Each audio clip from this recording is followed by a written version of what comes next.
Heyvandarlıq təsərrüfatlarını saxlamaq və ilbəil inkişaf etdirmək üçün yem tədarükünü indidən hazır etmək lazımdır.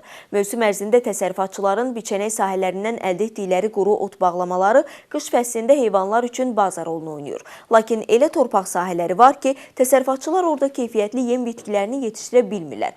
Səbəbini əməkdaşlarımız Masallı rayonunda araşdırıb izləyək.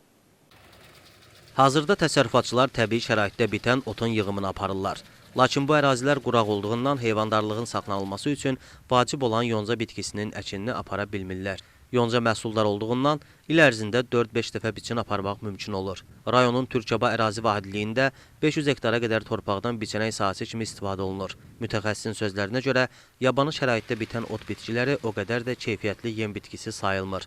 Fermerlərin sahib olduqları torpaqlar əkin üçün yararlı olmadığından burada məhsuldar yemli bitkilərin təsərrüfatını yaratmaq mümkün deyil.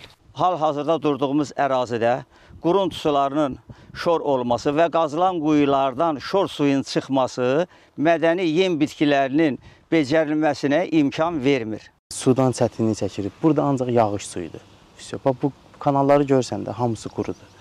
Bir dənə bax, kənddən mallar bura gəlib çıxa bilmir. Suyumuz olsa, malımız, heyvanımız rahat gələr. Heyvandarlıqda yem tədarükünü təmin etmək üçün Masallı rayonunda ümumilikdə 3800 hektara qədər biçənək sahəsi var. May ayının sonlarından başlayaraq rayonda ot biçini geniş vüsət alıb. Texnikalar vasitəsilə təbii şəraitdə bitmiş otlar biçilərək preslənir, yük maşınlarına yığılaraq təsərrüfatlara göndərilir. Biz 3 maşın, 4 maşın evimizə aparmışıq. İndi işimiz davam edir. Texnikalarımız da var.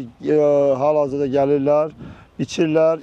35 manatdan biçirlər, 25 manatdan yığırlar.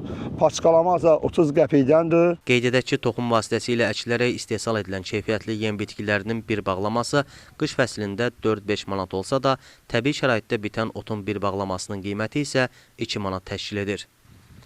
Əyyub Məmmədov, Elviz Nəsirli, Masallı.